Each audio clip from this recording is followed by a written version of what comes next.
ताज्या बातम्यांसाठी Nashik 24 news YouTube चॅनलला सबस्क्राईब करा आणि बेल आयकॉनला प्रेस करा. नाशिकमध्ये घरगुती गॅस सिलेंडरमधून बेकायदेशीररित्या गॅस चोरी करून वाहनांमध्ये भरला जात असल्याचा मोठा प्रकार उघडकीस आलाय. भद्रकाली पोलीस स्टेशन काही अंतरावर पोलिसांनी छापा टाकत ही कारवाई केली आहे. मिळालेल्या माहितीनुसार घरगुती LPG गॅस सिलेंडरमधून गॅस काढून तो वाहनामध्ये भरण्याचा बेकायदेशीर व्यवसाय सुरू असल्याची माहिती पोलिसांना मिळाली. त्यानुसार भद्रकाली परिसरात छापा टाकण्यात आला.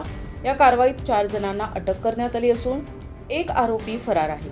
पोलिसांनी घटनास्थळावरून 34 भरलेले आणि 12 रिकामे सिलेंडर जप्त केले.